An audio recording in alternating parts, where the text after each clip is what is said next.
here. It's great to be here, Mike. It's good to see you again. So I'm really excited because I was looking at your TikTok, and your TikTok is absolutely like blown up. And the main concepts are just gambling, sex, drugs, and all of those things. Why do you think that you're starting to actually get They've some always attention? sold the best, brother. I think that gambling, sex, and drugs, that's just an easy product to sell. So I think it captures people's attention, specifically sex. But then I think people like to hear a bit of like grit, like a bit of fucking hard times, like a bit of reality. Because I think that that's kind of what's out there for everyone.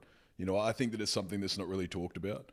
I think that specifically in Australia, where I'm from, gambling is a massive thing. Like it's so much, I consider it a massive problem, specifically for younger guys coming up. It's very much advertised. So it's advertised in sport, through sports betting. It's advertised a lot. There's pubs everywhere, the hotels, like the pubs where you go to drink. But then everyone on every corner has slot machines, poker machines, gambling machines. And I think that sort of industry does go quite hand in hand with drugs. I think drugs and alcohol. And yeah, I think it degrades society quite a lot. In Australia, they make considerable amount of money on taxes through that industry. So yeah, they do promote it. And I think that it is a problem. And drugs, I fucking know just about everything there is to know about drugs. I have taken many in my day. I've sold a lot in my time. I actually went to prison for it. So I can talk about it. I've done the time. So whatever I talk about, I've already paid the price for. So I can talk about one of the biggest things that I'm like really curious about, because it's like when I first met you, you were just such a very interesting character. You walked in, I met you like in some random part in Mexico, and you had this like thick chain around your neck. And I remember the first thing that you said was like, "Oh yeah, I'm like worth 7 mil plus." And it was just so upfront. But then now I see that you've made more than that since the time being. What was like your biggest chess moves to make money when it seems like everyone else right now in this world is like suffering? My biggest chess moves were just, again, crypto, Ethereum. When I met you, the market went quite a bit higher. I sold Ethereum about 38.50. I'm waiting to buy back. So yeah, crypto has been very, very fucking good to me over the years. I only got into crypto because I met a guy at a drug deal, actually. I went to meet him. I had agreed to meet him. My friends didn't want to meet the guy. He was some nerd, lived in the penthouse. And my friends were saying, "Oh, we don't want to meet him. He's a lonely guy. He talks a lot. If you meet him, he's a rich guy, but he just talks endlessly." And he was quite young. And then I turned up to meet him, and he was having a fight with his girlfriend at the time when I'd turned up. And it looked like he just wanted to talk to someone. And I said, I don't know, there was just something in him. I thought, I just want to hear what this guy has to say. Why is he in the penthouse? He's so young. And then he started talking to me about crypto, talking to me about Bitcoin. And I remember standing there with the guy, and he's telling me he's worth 50 million. He had his laptop there, he had his ledger there, his Trezor as well. And I'm like, I could just take all this guy's money. But at the same time, he taught me a lot. This kid, he taught me a lot about crypto. Yeah, he just explained it to me just in complete layman's terms, what it was. And I already understood what crypto was, or Bitcoin, because of Silk Road. I already had a considerable amount of friends that used that to transact with. But I didn't understand it in such layman's terms as he explained it to me. And yeah, he explained it to me 6 months after that I was mining Ethereum. And that was probably 2016. And that was before the bull run. I ended up going to prison not long after that. And then when I'd come out, the crypto that I had was worth a considerable amount of money. So yeah, because of that interaction that I had with him, taking the time to actually talk to him, when yeah, he was very much a lonely guy. I could see why people didn't want to talk to him, but yeah, he had a lot of information and he passed it on to me, and I have a lot of respect for him, and he taught me things that I made millions of dollars from. So sometimes it is the interaction with the guy where you think like other people don't really want to listen to him, but you can sometimes see that he has something to offer. Like there's something in there. I mean, how does such a young guy get in the penthouse? Yeah, he had a drug thing, like obviously had some drug issues, but I find in general, you can't, just because someone takes drugs or just because someone has a past or whatever, that doesn't really mean that they're like a worthless person. It's very hard you have to be able to see sort of inside people. And yeah, I think that I'm quite good at that.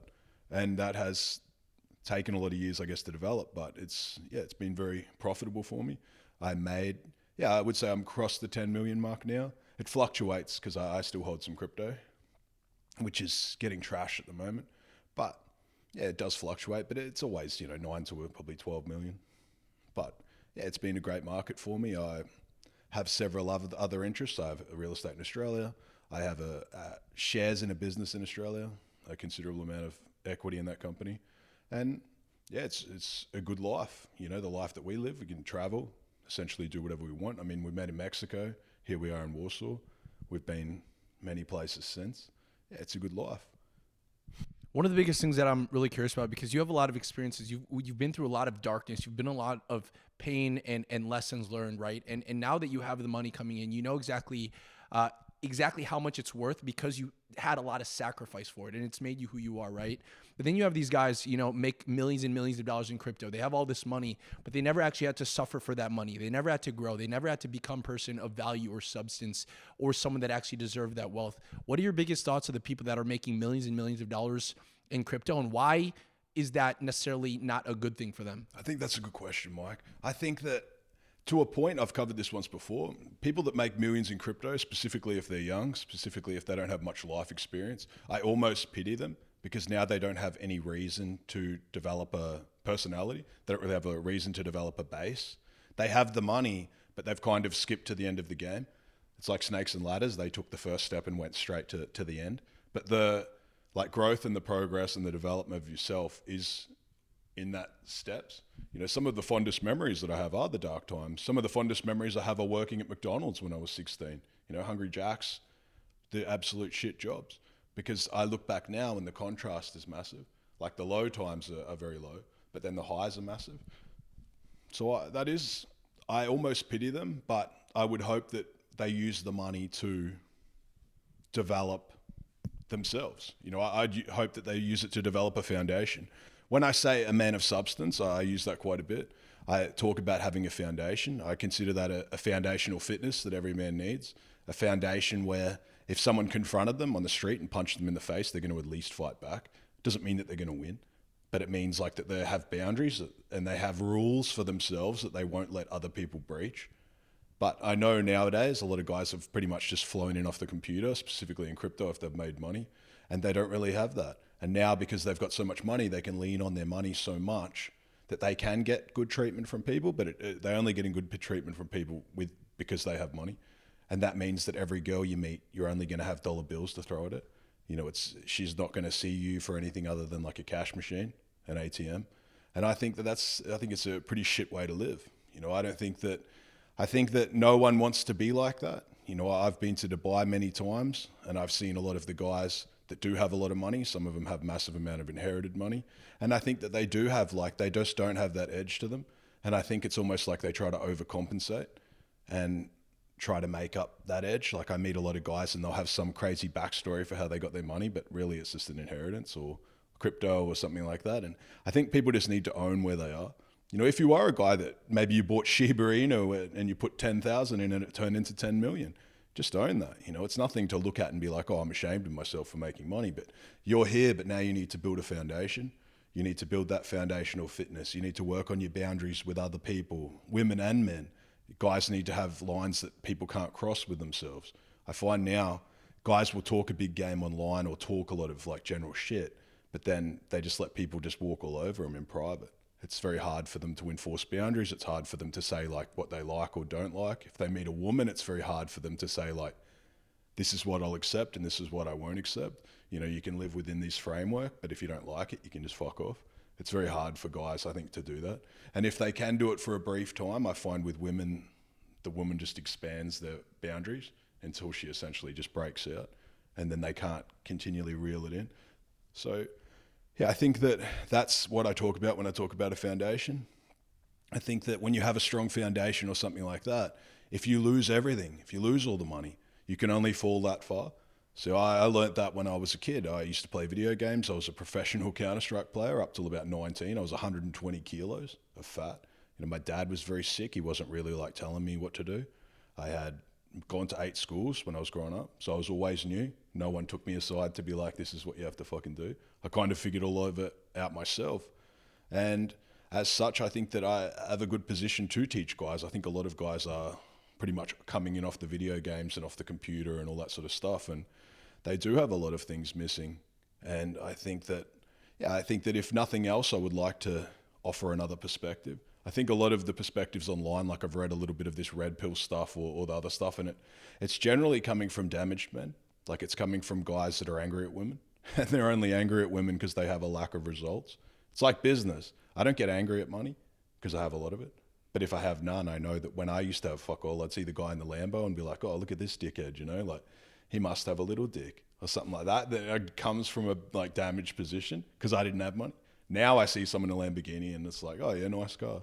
You know, I don't.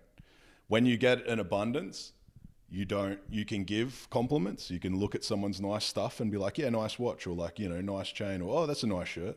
You don't have to live in scarcity because you have so much. And I think that a lot of guys are generally like that now. You know, I see other guys, they can't give respect to other men. They can't compliment other men. They can't like address and admit a man is like ahead of them. They can't like, with women as well, they'll see a beautiful girl and they'll pretend that she's not beautiful. That's crazy to me. Like there's no women now, even if she's in like the smallest city in the world, she still has Instagram. She still has guys constantly telling her that she's attractive. So to me, a lot of that crap is just mostly bullshit now. Like you can't like neg girls, the concept of game, all that sort of stuff, like that's kind of dead. A lot of guys don't really realize that. Game exists in that you have to be able to socialize. You have to be able to like show your value and things like that. But the game days where you could sort of like manipulate things and like paint yourself slightly different to how you are, those days are dead. Like she can jump online and just check your Instagram. And if you don't have one or people don't know who you are, you're already disqualified. So the network now, it's just completely different. Like someone can say, who's Mike in this city? And people are going to know who you are. And they're going to be, this is what he's like. Whereas if they say, who's Mike, and no one knows you in this city, like you're already disqualified. From the attractive women, you have to be known. You have to have a resume. And Instagram is somewhat of a resume. And if you don't have one, yeah, mostly disqualified. One of the biggest things that you like keep on saying is man of substance, man of substance, man of substance. I listen to a lot of like the podcasts that you made, a lot of the content that you made, and it seems like a very reoccurring theme on how someone who has nothing to become like some type of man of substance to deserve something that specifically they want, either more money, you know, a better partner, more abundance in life. And if I was just someone, you know, like for example, stuck in a job that I hate, maybe in a marriage that I do not like at all, my wife is nagging at me, my kids don't listen to me, and I'm just escaping, either watching, you know, bad stuff on the internet to just kind of like release, or to go ahead and, for example, you know, just like not know what to do with my life because my friends suck. And I want to go ahead and become a man of substance. I see this guy tatted up, went from, you know, soldier to prisoner and a millionaire, and he's saying I could become a man of substance. What would be the fastest thing or experience or situation or thing that I need to actually go ahead and get into to immediately start beginning to become at least a little bit of man of substance? For me, it's the foundation. So it's a foundation. You need to develop a foundation of fitness. I think that's the first thing that you need to have as a man. I think you need to develop a foundational body. You need to at least be able to bench maybe your body weight. You need to be able to get on the treadmill, run 30 minutes. Like not run, not sprint, but do a 30-minute jog. You need to be able to be, because you can't really enforce boundaries if you're physically weak, because people will just run over them because there's no consequences. You know, like if you can't defend yourself, women can sense it as well. And they just think like, it's not about, you know, smacking women around, but they need to be around strength. Like they need to see a guy and be like, yeah, I respect this guy. Like he takes care of his body. He takes care of himself. He watches what he eats. A lot of these guys run around like some fucking marshmallow, and then they'll turn around and be like, oh yeah, like guys just don't give me any respect. And it's because there's no consequences to not respecting you. Like I can sense that. If some fat dude's running around and I know that like they can't do shit, I'm not just going to like automatically respect them. I think a lot of guys are realizing now what's pretty much unsaid, that people don't have to respect you just because you exist. Like just because you're a human, that doesn't mean anything. Like guys will, like even women too, they'll pretend that, you know, like everyone's the same and all this sort of stuff, but there's tiers of men. Like men know that. Where men can talk that that's just what exists. So I think that it's a foundation of fitness for men, like a foundation of that. And it's also a foundation of finances. But I think that you can't really develop that until you've got your foundational fitness. I think that's the first thing. Like you need to take care of your body. People need to look at you and be like, all right, yeah, well, this guy, like maybe he's got something to him. Because you can't really build a foundation anywhere else if you're some fat dude running around. Like people, if you're a fat guy and you roll up into any sort of like business dinner or any sort of networking event or something like that, you've got massive amounts of flaws out the gate. You need to like straight away outdo what you've just presented. So you're presenting like kind of a wreck to the world. Like people look and they're like, this guy doesn't have his shit together. And women see it as well. You know, like I think that it's a foundational body. That doesn't mean that you need to be built like Ronnie Coleman running around. You know, a lot of that stuff is crap. But you need to have like, yeah, just that foundational fitness, foundational body. You know, maybe your body fat's under like 18% or something. You don't need to be the Incredible Hulk, you know, or shredded. but you just need to have that foundational fitness to me. And then you need to build a foundation of other things you can stretch out then, because now you can enforce boundaries, because you know if shit escalates to a physical confrontation, you can handle yourself. Doesn't mean that you can beat everyone up, but you can at least be like, all right, well, if this guy pushes me, he knows like that I can at least fucking defend myself. And then you can start to expand, like you can start to build your confidence to expand into other things. You can expand your social skills. Like I originally started out, I was off the computer, I was playing video games up to 19. My social skills were pretty much zero. I was convinced that I had social anxiety. But that was only just because I was on the video games nonstop. I was playing professional Counter-Strike. I was a great player. We were in the top 15 teams in Australia. We were sponsored, but the pay was terrible. Like you'd win a tournament for the whole of Australia and it'd be like 20K between 5 people and a coach. It's pretty much nothing. And that was for the number one in the country, so you'd be getting paid really fuck all. But yeah, I realized then, because I was a fat dude, it wasn't until I was about 20 and I was walking around, we went to the Gold Coast. It was me and a friend of mine. Went to the Gold Coast, we went out. It was the first time I'd ever gone out to drink. I'd never drank. I'd drank but never been out to any sort of event or anything like that. I'd never been with like a woman at that age, and that was 20 years old. And then, we went out. I met a girl out. And then she's like, oh, take me down to the beach. Like, can you take me down to the beach? It's like 1 a.m. Naive, I didn't really know jack shit.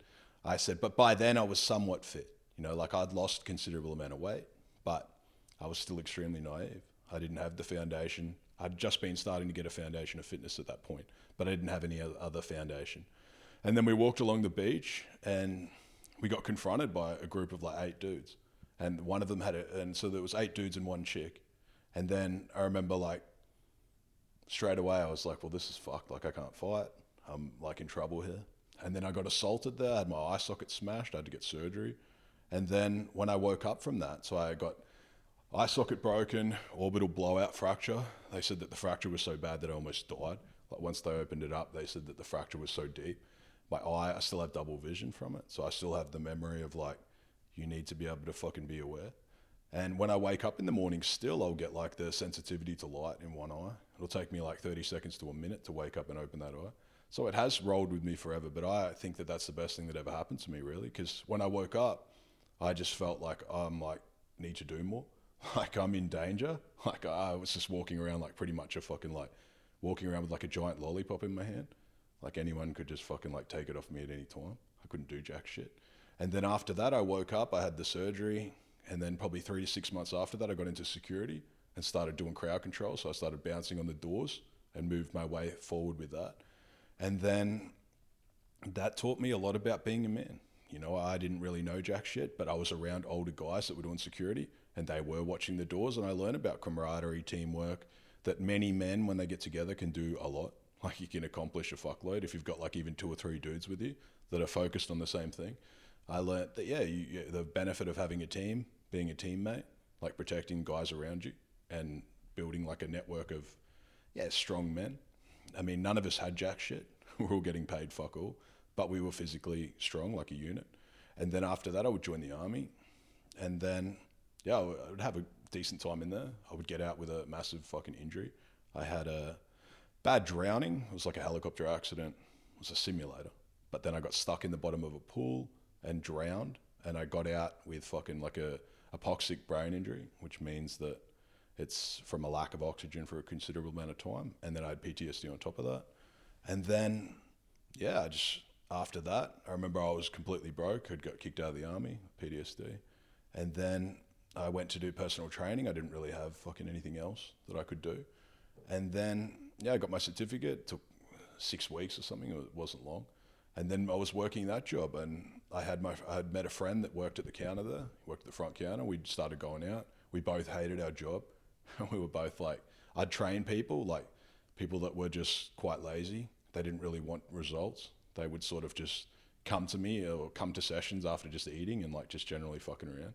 And then, I didn't like the job because I always had to constantly like keep them in the like feeder tray. Like I have to tell them what they want to hear so that they keep coming back. But I was like quite disappointed that they weren't fucking getting any results. I'd done that for months now. And then me and a friend, we got together and just said like, we're just sick of the job. Well, I was getting like $400 Australian a week after I paid all my rent and everything like that. So it was shit. And then, yeah, we got together, started taking ecstasy, and we just said, like, we can sell this, like we can sell a considerable amount of this. And then we started doing that, and when we did very well, because I know people now will look and be like, they can emulate what I did. But I don't think they can emulate it, and they shouldn't try because surveillance is a lot higher now. When we were doing it, it was the iPhone 2 was out, like people didn't really have an iPhone. It wasn't that common that people had iPhones everywhere. We used to just use Nokia throwaways. So you could just have a phone and just chuck it out every 2 weeks and just get a new phone and a new SIM. They didn't have the same surveillance that they have now. So I think when people do that sort of stuff now, like I still know a lot of people in that industry and they get caught quite faster because the surveillance network's more expanded. But back then, it was a lot easier to do things because, yeah, the network hadn't caught up. I mean, an iPhone now, it stores essentially everything. It stores where you were, where you are. So, yeah, it's a lot easier to get caught. People do things on the applications and all that stuff's logged.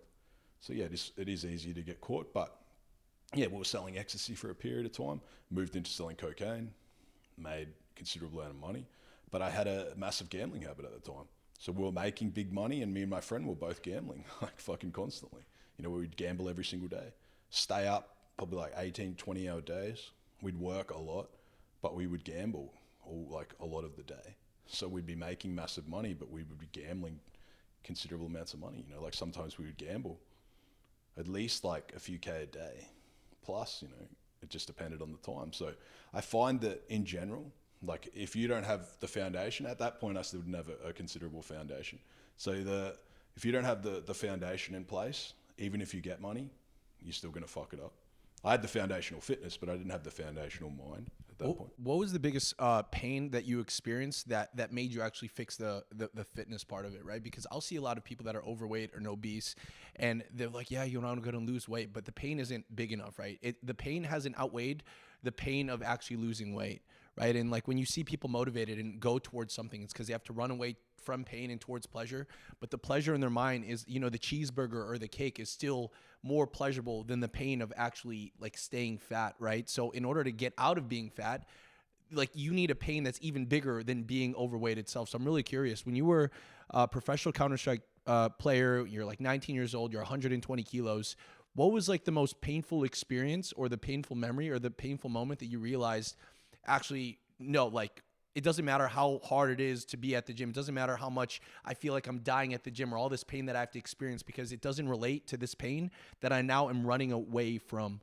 For me, it was at school. I already knew that I was a fat kid. I had the results of a fat person, getting picked on, getting fucking like rejected by girls if I would even try because I was incredibly shy, convinced that I had social anxiety when really I was just out of shape and not really any value. I mean, if you're like a 3 out of 10, it's very hard to even get the attention of fucking 5 out of 10 women.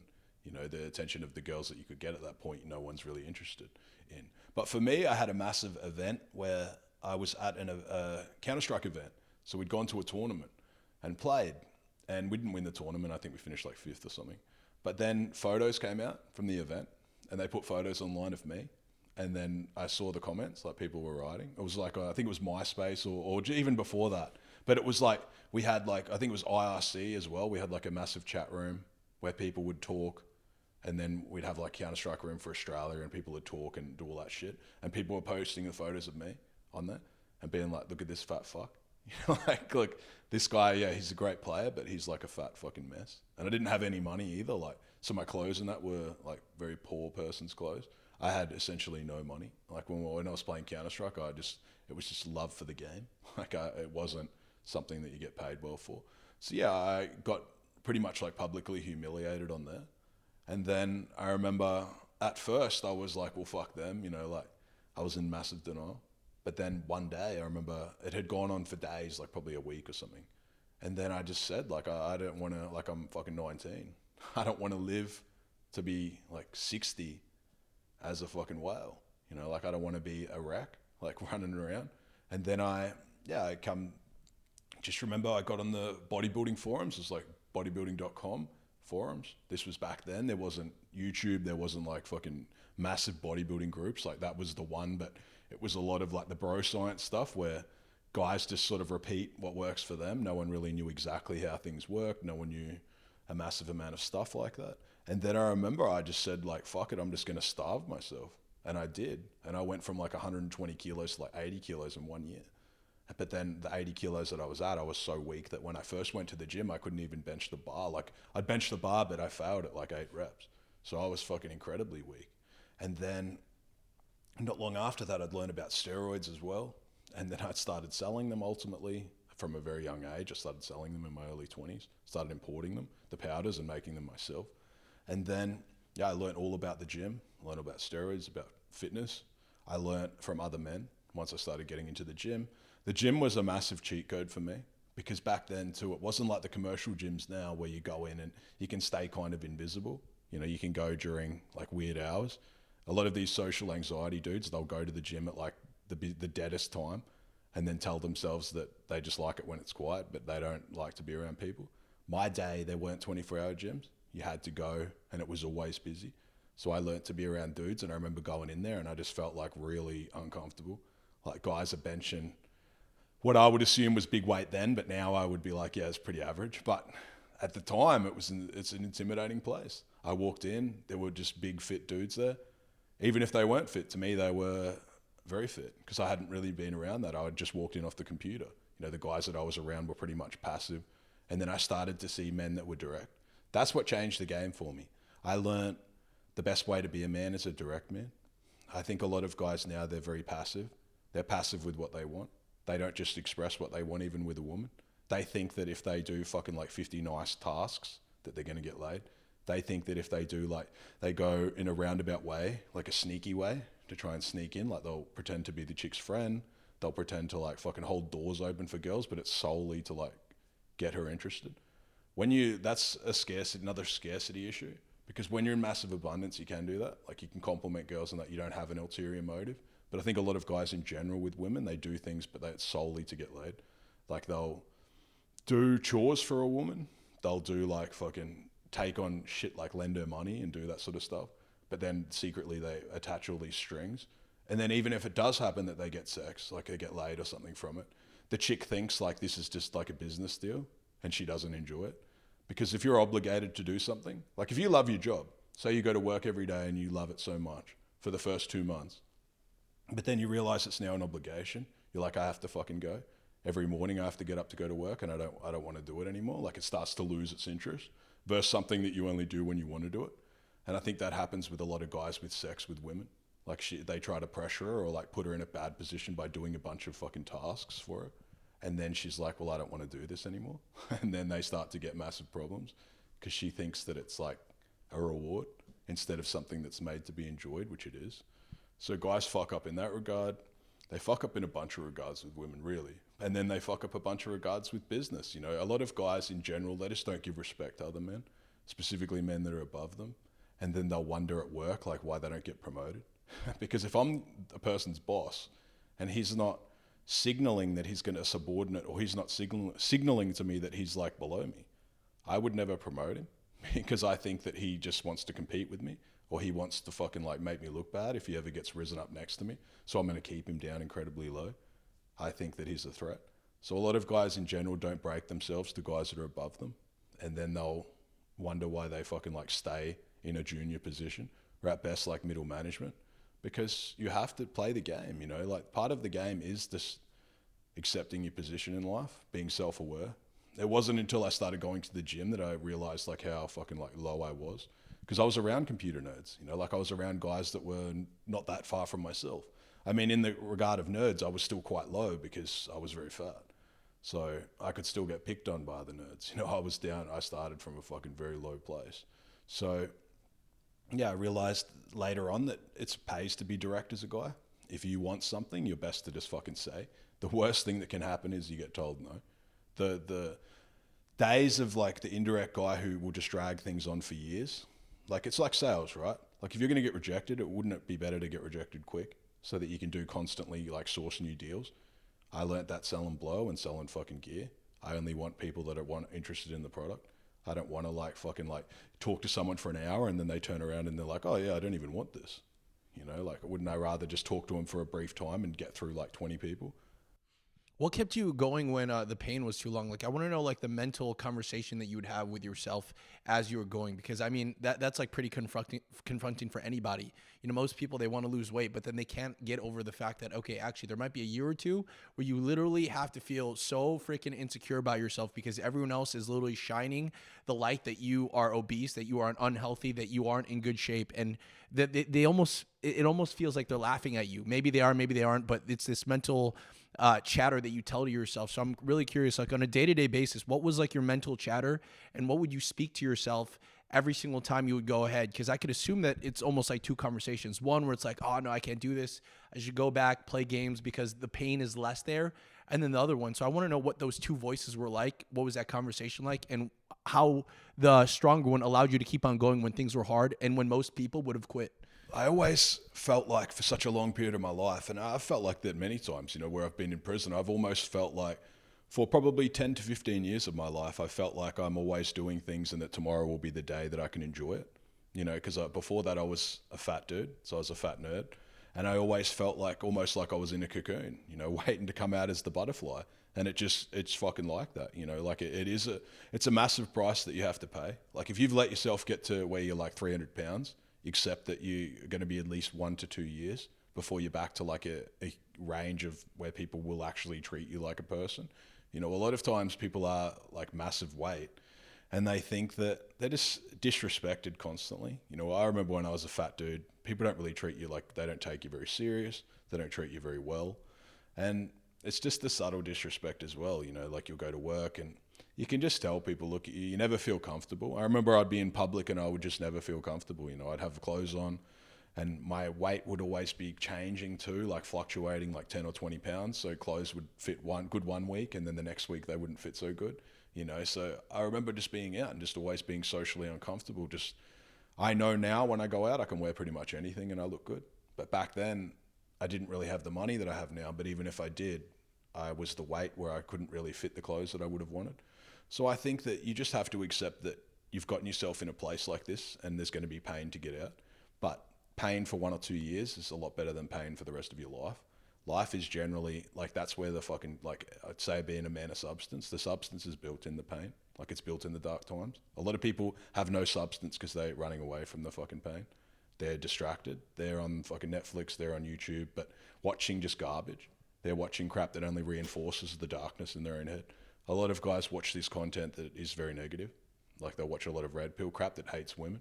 Red pill stuff that tells them pretty much like that they can't trust women at all.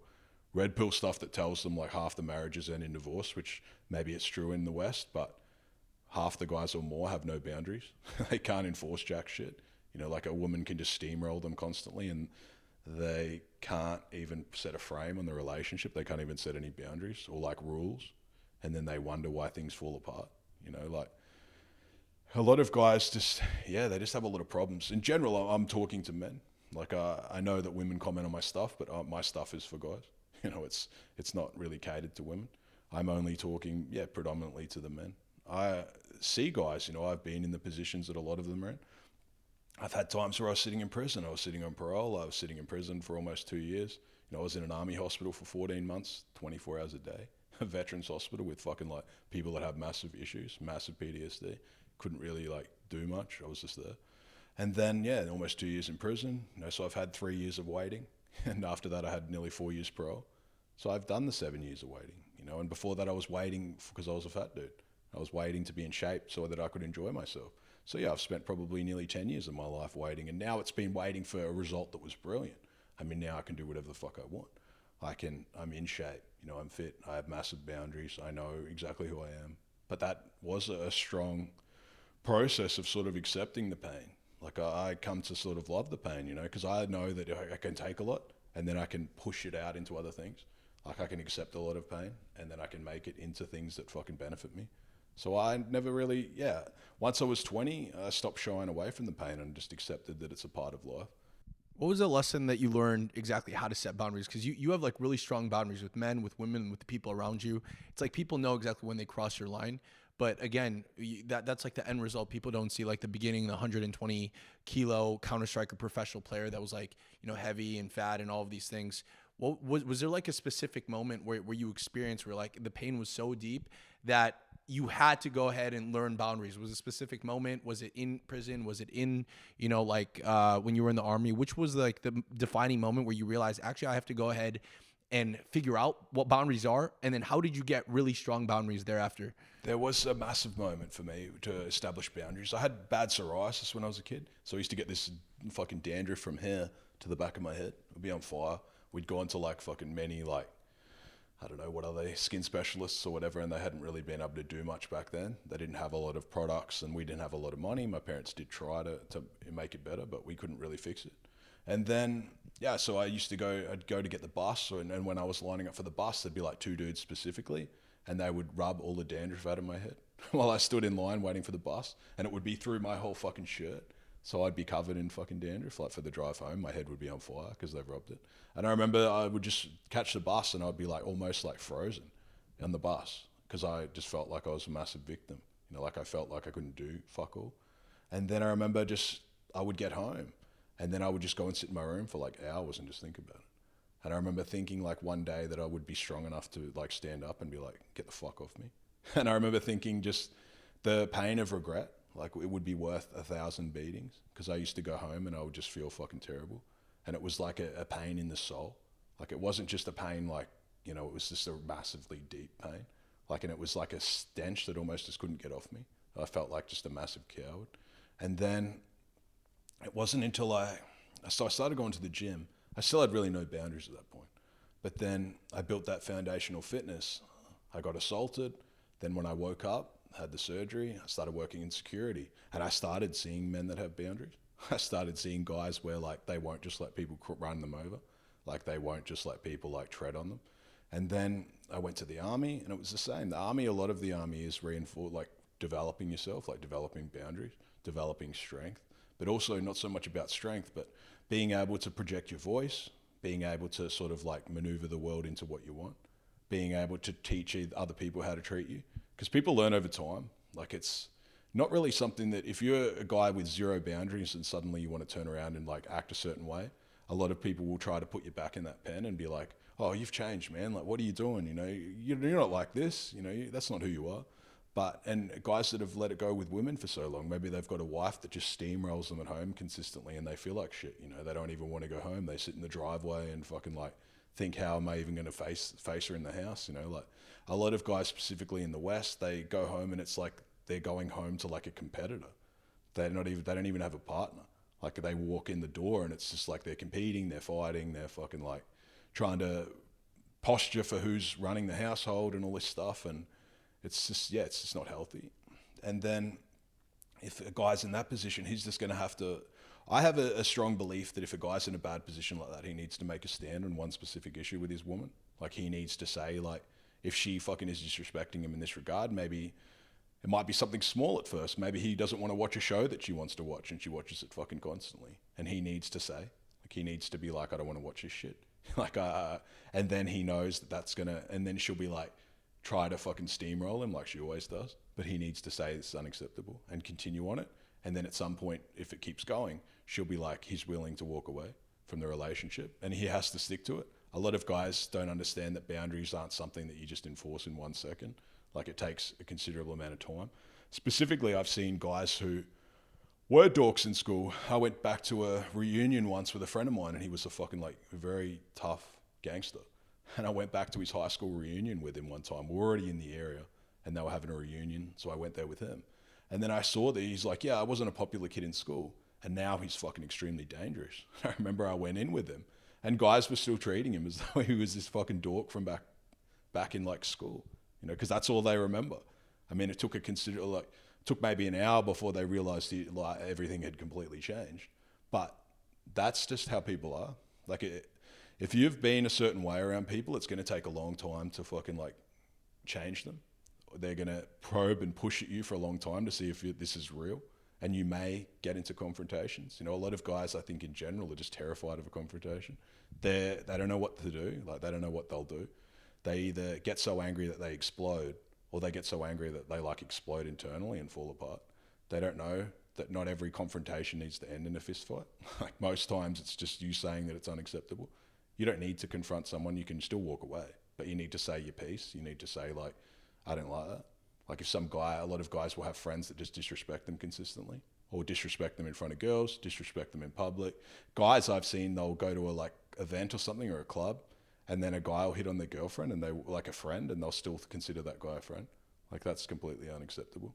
That's like crossing the line to a fucking massive degree. And you can't really even blame the dude that's doing that, because the guy hasn't set the frame.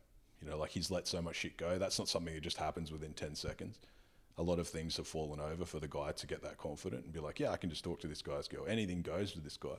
Because guys do test each other. You know what it's like. Like you do your fighting and your kickboxing and things like that. That's part of being tested, you know, so that you realize that if something happens, you've got like a depth inside yourself that you can reach in and be like, yeah, well, I can fucking protect myself. That's a foundation. Because you're like, if shit ever did go wrong, I have that to fall back on. You know, if it's ultimately like do or die, I know that I can do something. A lot of guys in general don't have that. It's not only that they don't have, but yeah, the boundaries, they can't set it. Socializing, they're very awkward. The idea of having a conversation scares them. You know, just to sit down and even look a guy in the eye and be like, tell them their piece, it's difficult for them. A lot of them are trained specifically to be extremely passive, talk online and talk over like text and things like that. Face to face, they don't really know what to do. And I think part of it is that specifically in the West, a lot of men are raised by women, and that's not the woman's fault. Like a lot of guys will say that fucking like it's a bad thing. I mean, if who would they have been raised by otherwise? You know, a lot of guys, it's just a massive disrespect to be like, oh yeah, I was only raised by my mom, but you were still raised by someone. You know, it's your dad's fucking didn't step up. Like your dad didn't do shit. A lot of guys in the West are just massive fuckboys. The idea of just having a kid and just throwing them out in the wild, they don't give a single fuck about them. And then they'll turn around and be like, yeah, my ex-wife, like she really fucked things up with my kid. But they weren't really even fucking there. You know, they didn't make shit happen. For whatever reason, you can't just have kids if you don't have a foundation. A lot of guys do. And then they just have another kid that's like a paper man. Like you can just push a hole in them straight away. Yeah, it's like so easy to set boundaries when you go ahead and actually, you know, already have them and then meet someone. But it's another thing when you go ahead and already have an existing relationship, which most people end up having, right? It's like very few people have the luxury of actually having money, traveling around the world, and, oh, no one respects my boundaries, great. I could literally get up and leave, right? But for most people that like go ahead and, for example, are stuck in the matrix or stuck in the West, or they're doing things, they have existing relationships with men that already disrespect them, with women that don't treat them, you know, good, and they just steamroll them, exactly what you were talking about, and even parents, right? Like those are some of the hardest people to go ahead and set boundaries with. So I'm really curious from your situation, from what you know now, what were, and most people seeing this like, oh, well, he's had boundaries his entire life, and they'll have some type of excuse in their head thinking that, okay, it's because Steven got lucky, or he did this thing and he got all these things and now he knows boundaries, when they have no idea that there were difficult times where you had to go ahead and set a hard boundary that you weren't comfortable with, or you knew that you were afraid of losing this person to keep your boundaries intact. So I'm really curious, what are those boundaries and what is those specific situation? One with like a man that, you know, was your close friend, maybe brother, that crossed a boundary. How did you go ahead and communicate with him that he crossed the boundary? A woman that you were like crazy about, then that it was amazing, and then she did some stuff that literally crossed her boundary, disrespected you and your name. How did you go ahead and circumnavigate that? And even like your parents, right? Most people don't realize the biggest boundary to go ahead and set is with your parents, because they're kind of trying to put you in a box to keep you their little boy, right? When ultimately you need to go ahead and sever the time at some point to go ahead and become your own man.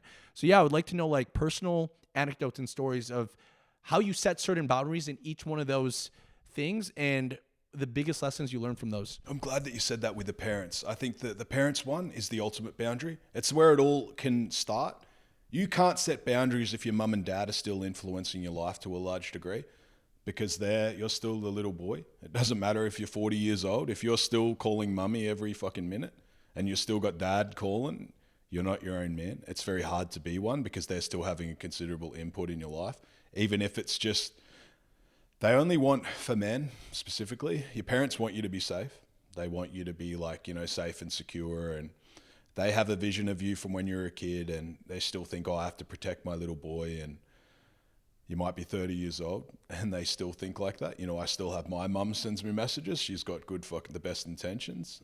It can be like can put you in an environment though where you focus more on safety and you're more focused on protecting rather than fucking like expanding. And that can be a scarcity mindset. You know, a lot of people, they don't mean to hurt people and they only want the best for you, but it's like a mindset of someone who doesn't have money because they don't think of expanding. They just think of protecting what they have, even if what they have is fuck all. So, and in general with setting boundaries, I think the parents one's the biggest one. You can't, a lot of guys specifically in the West are like a son mum. Their mum is pretty much like their fucking wife or their partner. They put their mum in the middle of like relationships and shit that they have. Like their mum's having input on what they do with their wife or their girlfriend, or they're like bitching about their girlfriend to their mum. Like that's the end. Like as soon as a guy starts bitching about his girlfriend to anyone, even a friend, you really destroyed the relationship because your friend's going to be like, well, I want to protect my friend, so I'm going to fucking treat her bad or tell her to get fucked. You know, I want to protect my friend. I don't care about her. So it's now like damaging the relationship. And then with family, it's even worse because if it's someone you're going to stick with, like if it's your wife, your mum's going to be around a long time or your dad. So it's very toxic. A lot of guys will get in a fight with their wife or something and they'll go and stay with their mum and dad. It's very fucking like lame for a grown man to be doing that shit. And setting boundaries for me, I had setting boundaries with men. I didn't really have strong boundaries again until I was in the army. But then I'd been working security for a considerable amount of time, and I'd seen other guys set boundaries before that I didn't know. I'd seen other guys set boundaries at the door where guys just weren't coming in, didn't matter how much money they have, didn't matter if they tried to pay money, didn't matter who they were. A guy could just say, you're not fucking coming in. And I recognized power. Power is very different from power to me is force. It's not power. A lot of dorks think power is money and things like that. It's not. Because if someone can generate more force in a short time, and fucking snap your neck. It doesn't really matter. Like the guy at the door might have money and say, I'll give you 10K to come in. But if the two bouncers at the door just want to smash his head into the concrete, that's force. Like it doesn't matter how much money he has. Force wins ultimately, and people recognize that. And then, setting boundaries with women. I had a bad experience actually. I was like early 20s. I'd had this girl that I was seeing, and I'd only been seeing her for like a month. I remember we met on Plenty of Fish. Back then it was like this fucking it was pretty new. So Plenty of Fish was like a very new thing. I was in my early 20s. It's before I joined the army. This was probably one of the things that made me join, like consider joining. I think it was probably a year before I joined. And then I'd met her and we went to this like camping thing. No, actually I'd met her and having sex one time, and I called her like this like dirty name. And she's like, don't ever fucking call me that again. And then I sort of like, I remember thinking like, I don't know, like I've been with other girls and they don't really like say that. This girl mustn't be that into me. And then I sort of realized why later. She'd like got a bit distant after that, and we went to this camping thing that she invited me to. And then I remember I turned up there and it was like a camping on this little island. I didn't know anyone. It was all her friends there. It was like camping in a tent, like proper broke boy style. I don't even think I had a sleeping bag when I turned up. And then I remember I got there and it was just really awkward. I didn't know any of her friends. She had guy friends there as well. She's like really distant. She's wanted to sleep in a tent that wasn't with me. But I'd committed to be there for like 4 days. It was like for some like Easter long weekend or something. And I'm already there. Like I don't have a lot of money. I'm there. I've got people around me. I don't know fucking anyone. It's all her friends. And then I remember, so time went by. It was extremely awkward. We weren't like hooking up or anything like that. It was just weird. And then I remember on the way back, like we finally left. We had like a few little spats during the time there, and then we finally left, got the ferry back to Brisbane. And then we're on the ferry waiting in the car. And she walked inside and left her phone. She left her phone like in the car. And then she's like, oh, I'm going to go, I think, the bathroom and get like a drink or something like that. And then her phone starts ringing. And then I remember I like picked the phone up and it was like a dude. And then I was like, oh, okay. And these are the days where not many people had pins on their phone. Like this is back fucking like the Nokia days, you know, to have a pin was not that common. And then I remember I was like, oh, she's got like a text, but then it's like 5 missed calls, but like 8 messages or something like that. And then I remember I was like, oh, fuck it, I'll check the messages, all from the same dude. And then this was from her ex that she'd been seeing, and she was like arranged to see him that night, like the night that she got back. And then she'd also said like, oh, I had such a lame time with, and I remember she's like, I had such a lame time, like, you know, I want to see fucking this, I'll wear this outfit for you or whatever. And then she got back in the car, like after I'd read the text. And then I remember thinking at the time, I'm like, I can't get home. Like I'm on the ferry with this girl, but when I get off the ferry, I'm like 40 minutes from home and I don't really have much money. And then I remember we were driving and we were probably like halfway home and I still hadn't said anything, but I felt like this like massive fucking like eruption inside myself. I couldn't keep it going much longer. And we were probably like 15 Ks from my house. And then I finally fucking said, I was like, oh, who the fuck's this person in your phone? Like, I think his name was Matt, something like that. I was like, who the fuck's this guy in your phone? And then she's like, oh, what do you mean? And then I said, this guy that's messaging you, the one that you're seeing tonight, like, what's the fucking story behind that? And then she's like, oh, you can't read my text, you know, it's none of your business, blah, blah, blah.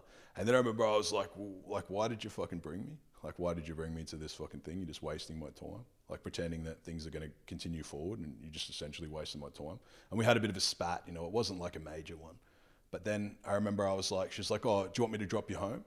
Well, then you have to like pretty much shut the fuck up. And then I said, no, like, fuck you, just drop me here. And then I remember I walked home and it was like 2 hours, she dropped me on the side of the road. It's like a 2-hour walk home. And then I remember thinking like, I felt good. Like the walk was fucking massive. I had heaps of shit that I was carrying, but I felt good in myself that I was like, I stood up for myself. So, and I faced the brunt of it. Like I faced the consequences of standing up for myself. I took the walk home. Whereas if I had have gotten dropped off, I don't think that I would have felt that good because I had to like go along with the bullshit and like get like kind of like bored off with the trip. But I had boundaries, and then I sort of like realized like that's a big part of it. You have to be able to take the heat. There are consequences to having boundaries. Like you have to like, it's like you've got a sword and the other person's got a sword, and you like hit and the spark goes off. Like you have to be able to handle the spark. A lot of guys can't handle that, so they just get real passive. They'll just be like, oh yeah, just drop me home then, and then they'd get home and feel terrible and be like, oh, I should have fucking done something. But now the chick thinks like, he's a pussy. Like he could be fucking like bought essentially. Like I just talked my way out. He didn't want to walk home. Like he has no fucking boundaries. But then with me, I remember I had those boundaries, and then I remember she messaged me like 3 weeks after that. And she's like, oh, I still can't believe you walked home. And then she was like, oh, do you want to catch up? And I was like, no, I don't want to catch up. But then I sort of realized like it felt good to walk home, you know, like face the fucking brunt of it. I was saying things like guys like back in the army, like, if they call a drill downstairs, and they would a lot of times, like in recruit training, and you have to get your shit from upstairs. You have to have everything ready to go. You might have like your rifle, you have to have full magazine, rounds, all your shit. And then they'd bring you downstairs and they'd check if you got your stuff. But sometimes they don't check all the rounds. Like they don't check that you've got a full magazine or something like that with bullets. And then, but a lot of the time I learnt then that you have to, if you come down and you're missing shit, like you have to fucking face the heat. Like you have to say, like, I don't have stuff. Because then if you don't, and a firefight happens or something happens and you got no rounds, like you're fucking useless. Like your unit's now a man down. It's like someone can die because you don't have your shit. So you have to face the heat as a man. Like it's hard. It is hard to be a man. It's hard to be like a man that's not a paper man. You have to be able to handle like a lot of pressure on your shoulders. And a lot of guys just don't do that. But that is this conditioning, you know, like when you go to do shoulders for the first time, you're not benching the 60-pound fucking dumbbells for a shoulder press. You're doing like the fucking 15s or something. That's life. It takes time to build strong shoulders. You can't handle shit. You can only handle small things at first, but then it expands and you can handle bigger things later. And it just takes time, you know, and a lot of guys can't do it because they're not around guys that have boundaries. If I was just some guy off the computer and I'd never even seen it face to face, I wasn't around guys with boundaries, it would be a lot harder. But because I had started to see it, I sort of realized for myself that that's just how guys should be. And it felt good, you know. The first time I enforced my boundaries there, it was good. I think the first time I enforced my boundaries with a guy, I never really had massive amounts of boundary pushing, even in the army, until I started selling drugs. And then when I started selling drugs, everyone's tough. You know, like everyone's a gangster that I was dealing with, either a gangster or a drug dealer or some sort of fucking, like they're a career criminal. They're not just some fucking guy running around selling like sticks of weed or selling like doing little garbage crime. Like everyone's doing major crime. Like if you have an issue with a guy, everyone's got a gun or has one like that they can get within 10 minutes. Like they have one nearby, they'll get a girl to drop it off, it's buried somewhere. So if you fuck with people, you're fucking with people, and they fucking have like massive amounts of violence. They don't have like little shit. Like if you fuck with people, you've got to be ready. Like there's consequences to it. How does a gangster impose his boundaries to other gangsters when now, like, you know, in the Western world, it's like, oh, I enforce my boundary, great, like pat on the back. But here you enforce your boundaries in the wrong way or a little bit with too much force, you're dead, right? You're literally dead. So it's like if you're in the situation where you have to set your boundaries, but it's like a life or death situation, how do you learn how to navigate setting boundaries with gangsters or the people that you were like selling drugs to? For me, it was setting boundaries again. It's mostly frame. Like it's what you present as. If you walk in and people can tell straight away if that's someone that they can mess with or not, it's going to be that foundational fitness. It's going to be that foundational, like, you know, that you have to be able to socialize, but you also have to have a crew. You can't just roll in fucking like one out, like one dude. They have to know part of the boundaries are that you have weapons, that you have fucking crew behind you, that if they fuck with you, there's going to be consequences. And that is violence. You know, you have to, having boundaries as a gangster, a lot of it is leverage. You have to have leverage over who you're dealing with. So you have to, for me, selling drugs, you have to have like, they don't want to lose the connection. Like if they hurt you, they lose the source. So there are consequences to that beyond just, because otherwise you would get robbed consistently. Like I was dealing with like considerable crackheads a lot of the time, and they are very violent. You know, they're known to go through people's houses at night and just fucking do massive amounts of damage to people. And part of it as a gangster or any sort of fucking like even drug dealer, you have to be ready to fucking like lay the hammer down. I've done it many times. I had a guy pull a gun on me. I've had fucking got in a fight then with two dudes, both armed. And you have to be able to fucking like, can be life or death, you know? A guy went to my parents' house once and threatened her. And me and my friend were like 800 kilometers away. So like 500-600 miles. And then she called me to say like, oh, a guy had been around and threatened her. And we both just jumped in the car, went straight to the guy's house, climbed onto his balcony, broke in, and just fucking smashed the dude beyond like, crushed him, had to go to the hospital. You know, you have to be able to fucking like, in a room full of people that he would have thought were his friends. No one fucking did jack shit. They just watched him get fucking crushed. So you have to be able to be violent. Like violence and fighting are very different. You have to be able to, fighting is part of violence. If you condition yourself to be around like taking damage and giving it, that's very important. But it's violence is what's within a person. Like some people are just extremely violent people and some aren't. And I find that it's different if people take drugs and that they can be a lot more violent. We were taking drugs at that time, but also gambling a lot. And the more that you do things like that, it disconnects you from who you are. So you can do a lot more damage to people because you don't feel shit. Like it doesn't really fucking like, you don't feel bad. Like as soon as that happened, I felt great. Like we didn't feel bad. Both just left after and he was just in a fucking pile. Had to get taken out in an ambulance. And he went to the police. He fucking snitched. He was meant to be like a fucking drug dealer himself. And then he had to leave the country for a considerable time after he snitched. Because consequences, you know, if you have a crew, that's just a big part of boundaries and things. As a gangster, it's completely different. Like as a criminal, you need a crew. Like if you go to prison and you know no one, it's going to be not necessarily impossible, but again, it depends who you are. If you go to prison again with no boundaries, you're in a lot of fucking trouble. Like you can get raped. I've seen a dude get raped. I listened to a dude get raped for weeks. A lot of shit happens, like bad stuff to guys that have no boundaries. There's a lot worse things. See, a lot of guys think like if someone pushes them or like punches them or something like that, they don't have to fight back. You know, oh, I can just run or do things. There's a lot of things that can happen eventually where you can't run. Like if you go to prison I was in with a guy who had his second drink driving charge. He come to my cell. He's like, oh, I'm selling up with you. And I said, oh, what are you in for? And he said, oh, I drink driving for the second time. He had like his leg was like stapled from his ankle to like his hip. He had staples through it, so must have had some massive surgery. And then I said to him, I was like, your leg's fucked, you know, like your shoes. He had these nice Nike shoes. I think they're like tans or something. But in jail, people love those because they can trade them straight for drugs. They can trade them to another unit.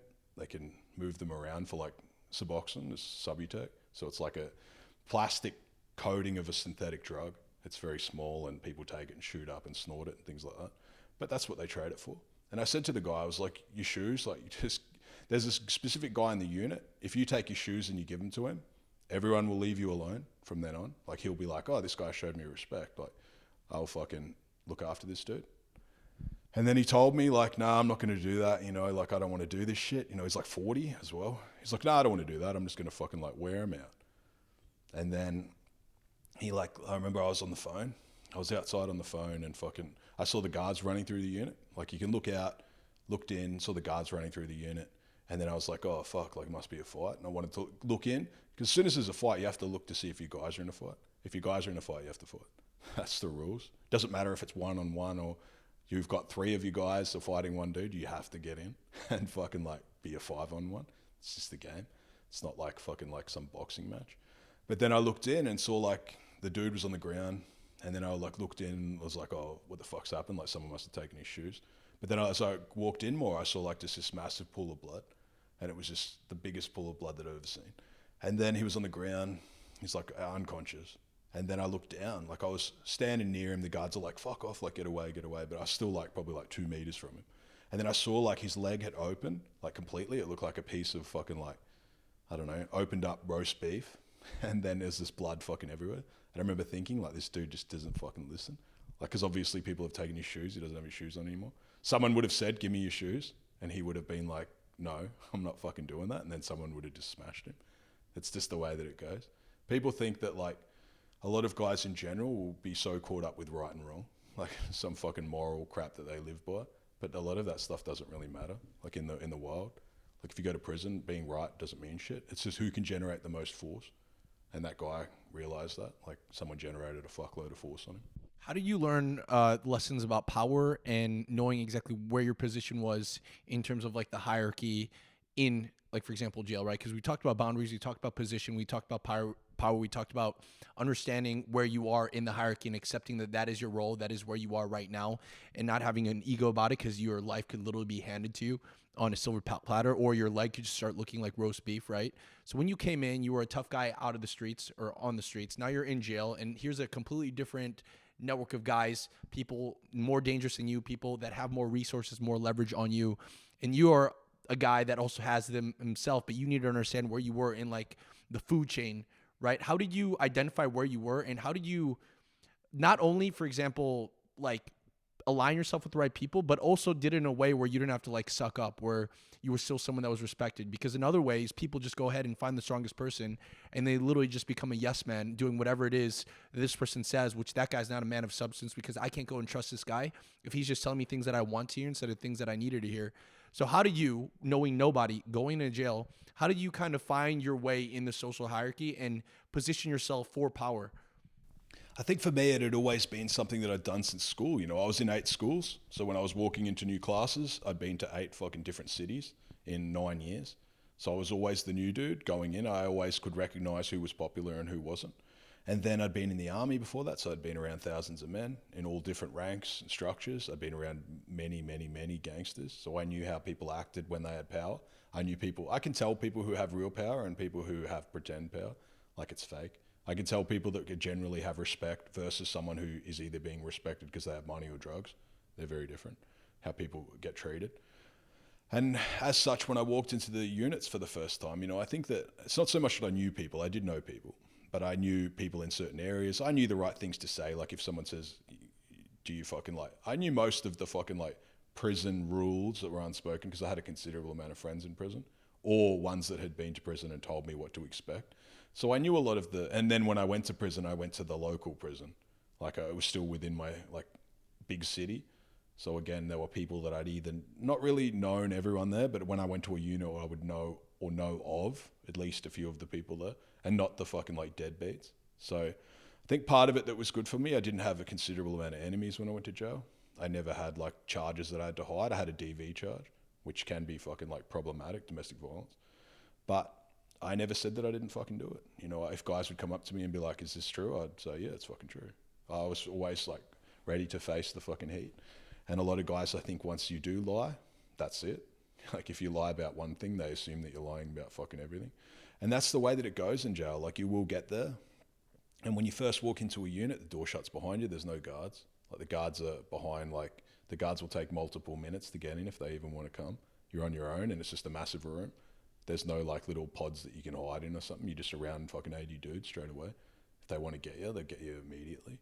And then, yeah, I realized like you'd walk into the unit, multiple guys would come up to you, usually the same guys. They're like tasked to talk to people that come in, and they'd ask you for your story, who you are, who you know, what you're in for, what you fucking like do, what do you do drugs? Are you involved in the drug culture? Because if you're involved in the drug culture, your jail stay is going to be completely different. I wasn't into any of that shit. If you're using drugs and stuff in jail, like it's a completely different game. Like you're now in the mix, like you're now in the fucking shit. Like there's a lot of shit politics and that you have to abide by. I didn't have to abide by any of that, which was dangerous somewhat in a way because if people take drugs and you're one of the few people that don't, I mean, my unit probably had like 3/4 of the dudes like taking drugs, shooting up. So if you're one of the few that don't do that, it can be dangerous because if they think that you're judging them or there's any sort of fucking like judgment there or you think you're better than them because you don't take drugs, you can get a fucking massive problems. But I never thought that I was better than them, you know. I never sat there and judged them because they took drugs because I'd sold drugs for a long time. I'd seen everyone's fucking, I knew the massive, like the stories and how it all goes and where it ends for them. But I never sat there and tried to be someone's therapist or something like that, you know. I never sat there and tried to get involved in their problems. I just did my own jail time, you know. That's a massive thing. A lot of guys will add their fucking opinion on crap like politics or any sort of issue that's going on currently, and that's fucking dangerous. It's like being in a country where maybe like North Korea, you know shit's happening, but you can't really comment on it. That's just the way it goes, unless you want to run for boss, and then you got to expect the consequences that come along with it. So I did know a lot of the fucking stuff is quite basic. But again, I did have massive boundaries. You know, I got in a fight there probably in the first few weeks that I was there. I had gotten moved to another unit. Then I got in a fight probably a few months after that. So it's still violent, but it's like anything, right? Like they weren't massive fights.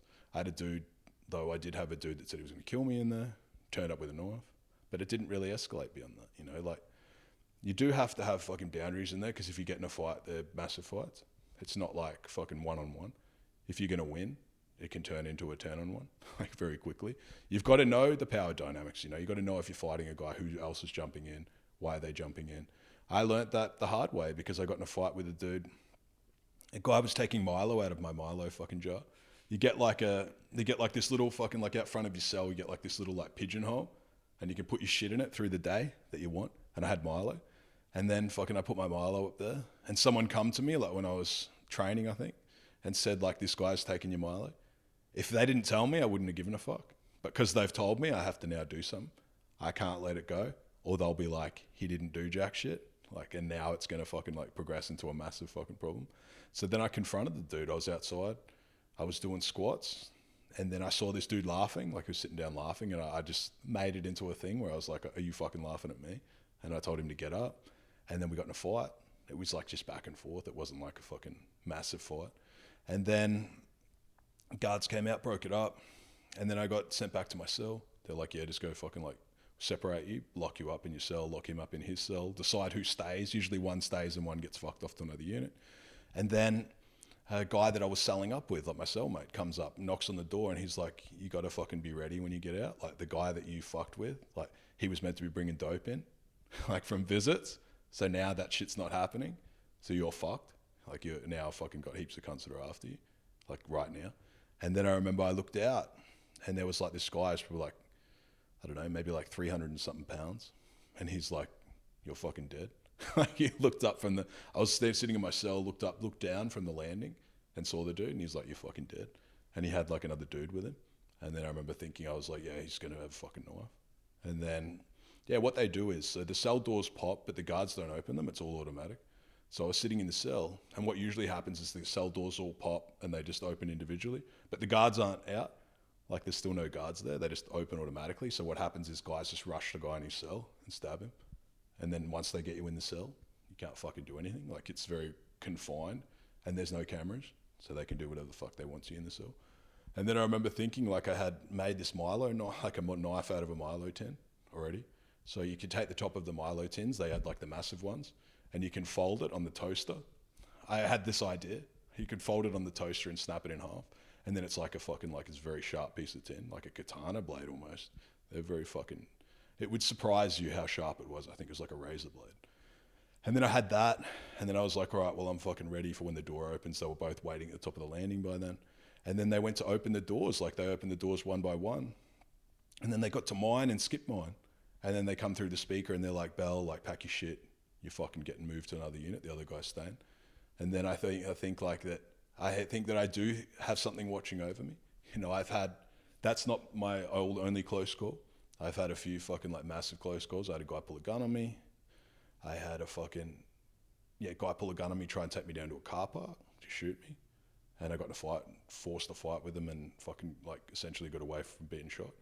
And then I had a fucking bad drowning. I got stuck in the bottom of the pool. Got stuck in the bottom of the pool and had like this massive religious experience. I'd been underwater for a very long time, stuck at the bottom of the pool. I'd had like a seatbelt was like a malfunction, couldn't get out during a fucking like helicopter test thing that we were doing. So the helicopter gets dropped in on a crane into this like Olympic pool. It's enormous. And it goes to the bottom of the pool and then rolls a few times. And you have to like find your way out. Like if you're stuck in there, you're meant to take your seatbelt on and get out. It's to simulate a helicopter crash in the water.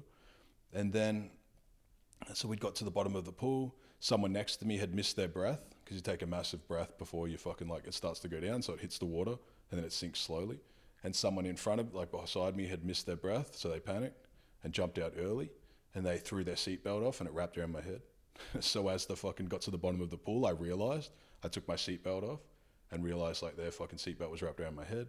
And then the machine started to roll at the bottom. So it rolled, and it was so tight I couldn't fucking move. And I had a diver there with me, and he didn't have a knife.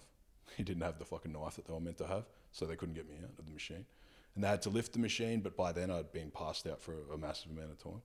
And then at the time, I remember I looked up, and I had like this massive window at the top, and it was shining like this big light down into the water. And this was at like the bottom of the pool, and I could still see it. And I felt like this just massive force, like had a hand over my mouth, like telling me not to breathe. Because if I had to breathe, I would have died. Because you breathe in massive amounts of chlorine, and it burns all your fucking like all the way through. And yeah, I had this massive fucking hand on my mouth, and it just pretty much had this big thing, like just hold your breath, you'll get up, like you're gonna make it. And then I did. You know, they dragged the machine out. I had to get like brought back on the side of the pool, and then yeah, after that I had fucking like sat, and days just merged into like one day. I had like they said a brain injury. But then I rehabilitated that myself. You know, I had to sit in the hyperbaric chambers on my own. I had to pay all that shit out of pocket. I sat, and I've probably spent many hundreds of hours, probably 100 hours or more in a hyperbaric chamber, like doing repairs to my fucking brain and my body, repairing it with oxygen, and that shit definitely works. And yeah, I fucking had to do a lot of that sort of treatments, you know, pretty much all myself. So I've had the fucking, again, that's what builds the substance. Like you're sitting in a hyperbaric chamber, it's pretty fucking depressing. It's not shit that's exciting. And then yeah, when I got back up, I had a relationship, pretty much blew up after that. And that's just the game, you know, like that's the fucking life. A lot of that stuff is the stuff that I think builds the substance. Like if I want to talk to a chick that I like and we can talk about stuff, if you trust her, like that's the stuff that people like he has gone through shit, like he can take a lot of shit. A lot of guys are like fucking paper men. They haven't been through much. But that's only because they don't put themselves under pressure, you know? So you have all these lessons that happen like in prison, in jail, in the army, and all of these things. And, you know, it gives you this substance, right? And I think the ultimate test of substance is essentially then who you are and how you set your certain boundaries into just the relationships that you have with people. And one of the hardest relationships that most men have is relationships with women, and not actually, for example, crossing their boundaries or allowing someone to cross their boundaries just because she's beautiful and pretty, right? So with all of this substance that you've now amassed throughout your entire life, right? And now going into certain relationships, how has that shown and changed when you now go ahead and date someone? I think for me, it's just you've always got that foundation to fall on. You don't have like a fear as much. Like if things fall apart, you know, because you have a foundation that there will be other women. You know, you have that base where if things do go badly and things do end, and I've had girls that I've had to break up with that I haven't wanted to break up with. You know, I've had girls where I fucking like genuinely loved them and had to still end things because they weren't doing things that I wanted. Like they weren't acting the way that I wanted, you know, and I have fucking been like, I'm not happy about that. You know, like to have boundaries to me means doing things that you think are right, even if it makes you feel bad. Like I think that's what builds it too. That's what builds up like, but you feel bad in the moment, but you sort of like, I'm still like a bit proud of myself. I think that's part of it. I think with women in general, they do test, you know, like they just push to see if they're still with someone who's strong. And then it is hard, I think, to have boundaries in the beginning can be easier. But then sometimes, specifically if you live together and things, you can let things go and they can get worse and worse. You know, that can be the new normal, that you let, like, she can make jokes at you and like fucking probe at you and call you names and shit. And then that's the normal and it gets worse from there. I don't believe like a lot of the West guys think that they like make jokes with each other and do all that crap. I don't believe in that. I don't think you should make too many jokes with her either, like disrespect her, but I don't think that you should let disrespect like manifest because it does get a lot worse. And a lot of like resentment builds up, I think. Like a lot of guys will be disrespected and then it just magnifies, like it multiplies. It's not something that goes away. If they're disrespecting you, that's the new norm. And I'd think that guys too, the girl will disrespect them to their friends. They'll disrespect them in public. They'll like fight in public. I think that's incredibly embarrassing. Like if you're with a girl and you're fighting in public, like your relationship's pretty much destroyed because it's a bad look, right? Like if you've got a girl with you and you're at an event and other men are around and they think straight away, like this guy's fucking got like a shit going on at home. I don't want to do business with this guy because he's fighting with his chick. Like he can't even keep his like relationship under control. How is he ever going to be a good, like, do business with me? Like, she's out of hand, she's out of control. Some guys think that it's just fine. Like they have a chick and she's like liking other dudes' photos and like DMing dudes and stuff like that. That's very embarrassing. It's embarrassing because guys look at that and they're like, this guy doesn't have his like boundaries under control. I know that I can push a guy like that. I know that he's going to eventually cave. Like she's realized that his boundaries, like what he says, the image he's presenting to the world isn't congruent. He's presenting this like hard exterior, but obviously it's not the case because his woman doesn't respect him. So I know that foundationally something's missing. And with guys, again, to enforce it, it takes time. It's a process where you can only enforce smaller things at first, and then over time you get more confidence in doing it. I think a lot of it comes from confidence in general. It comes from confidence of not being afraid to lose, like not being afraid to fucking take an L. What's like a personal anecdote of, you know, you really liking a girl and then she crosses your boundary, and then you literally have to almost sacrifice the relationship? Like what did she do? What boundary did she go ahead and cross? How soon did you go ahead and express it? Did you do it in that moment, or did you wait a day so you're not like, you know, crazy angry? What's like a personal situation that happened when someone that you really cared about crossed a major boundary and there had to be consequences? And what were those consequences? I don't believe in like waiting. I think that if something happens, to do it immediately, like to react quickly, because then it's like the boundary's crossed and it's easier to enforce.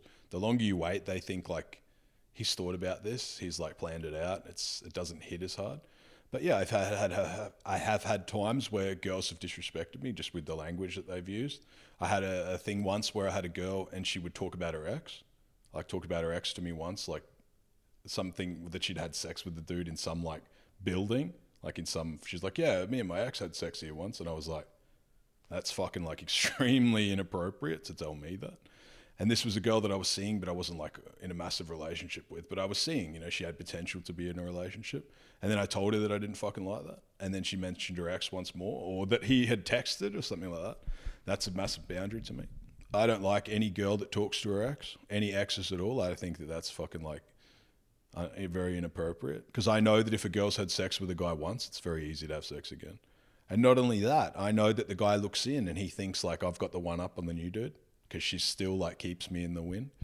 And I don't like that. You know, it's not special. It's not fucking like, and I think it's a issue with the woman if she has to keep her exes around, like she's not ready to let go. That's a problem. I don't like this Western idea with women where they're in, again, a massive scarcity. Like they're afraid to even drop all their exes off that with the new guy, because they think like, oh, I need to have 5 things just in case it falls apart.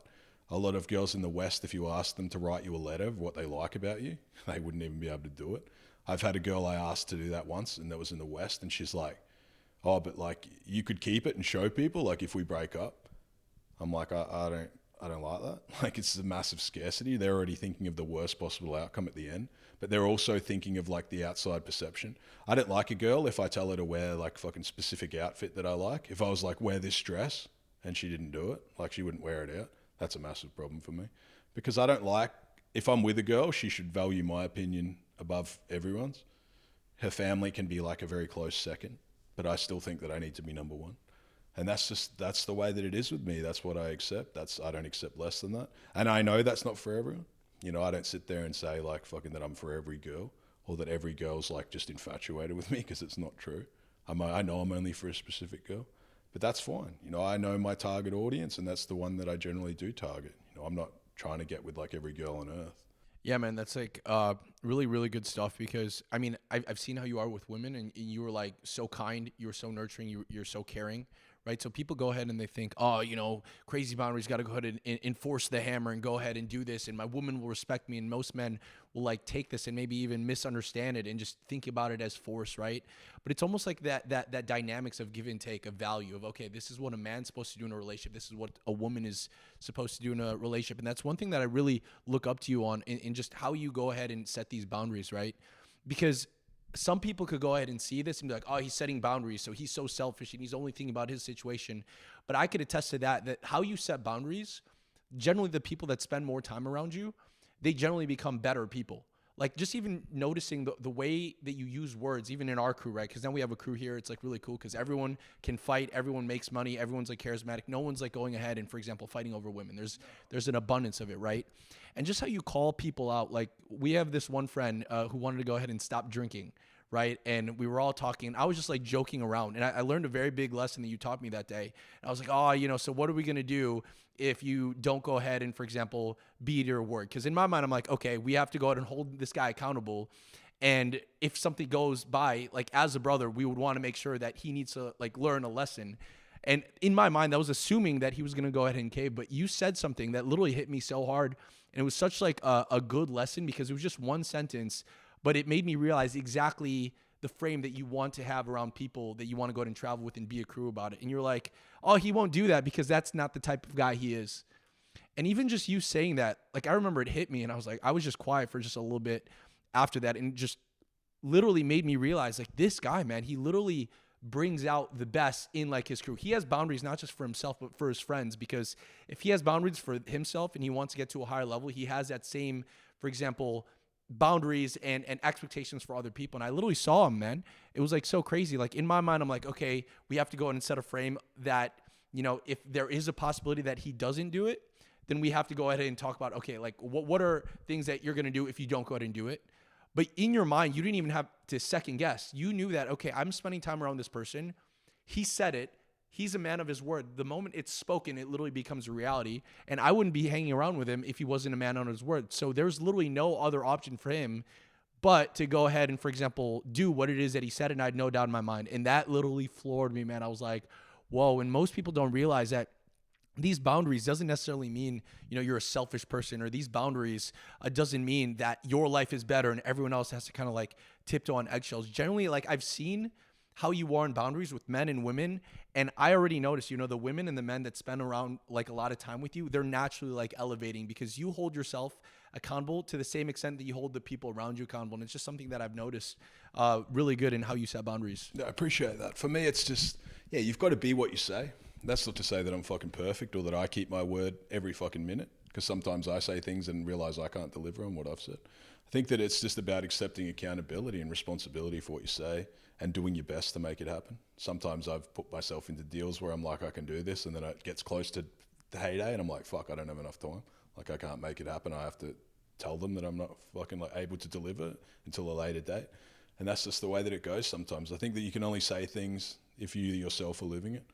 I try not to add too much opinion on things that I haven't done, like things that I don't correct people on their boxing technique because I'm not a fucking expert on that. I'm not.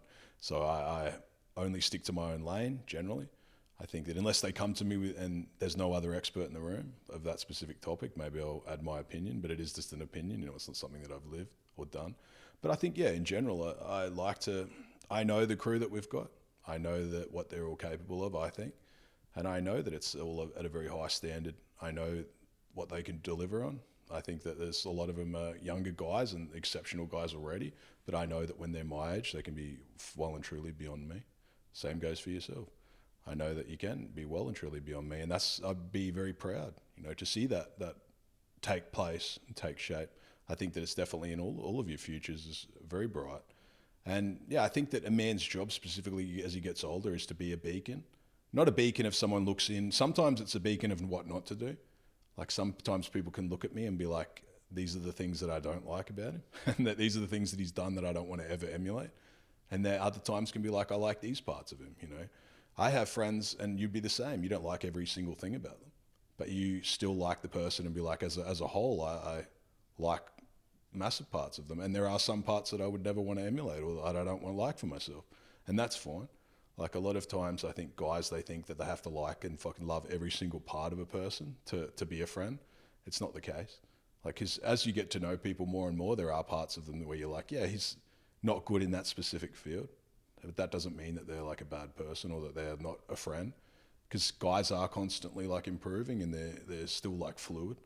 It's some areas for myself I'm not an expert in, and then others that I am. I think that it just comes with self-awareness and like practice, and everyone's at a different level, and with our group it's great because everyone's good at different things, I would say. Like some guys I know better than me with women. Some guys I know are better than me with like fucking knowing what to do with the internet and marketing and things like that. I don't know that you're an expert in that field. And I know that I'm good at other things. You know, it's just, I think that in general our crew is good because I think that together it's almost like a perfect fucking like specimen. If you took the best of everyone, it would be like the perfect man, I think. So I think that's the way that it is. You know, I think everyone, if they have friends, everyone needs to be good at something. They don't need to be good at everything, but everyone needs to be good at something. And I think foundationally, we all have the same sort of like ethics. I think no one's out to fuck the other one over. I think foundationally, we have the same base. Like everyone in the crew has a base. They have that foundational, not just fitness, but all the other components as well. And I think that it shines through. You know, if you see someone that doesn't have a foundation, I think that it comes across. That you meet them, you can't really respect them, or they are trying to prove themselves a lot because they don't have that base. And it becomes very obvious. When you have a base and then you're around people that don't have one, maybe your base isn't perfect yet, but you still have a base, and it is a constant thing that you readjust. And then you meet a man that doesn't, it's quite obvious. I think that it comes across. Bro, thank you so much for hopping on, man. Learned so much.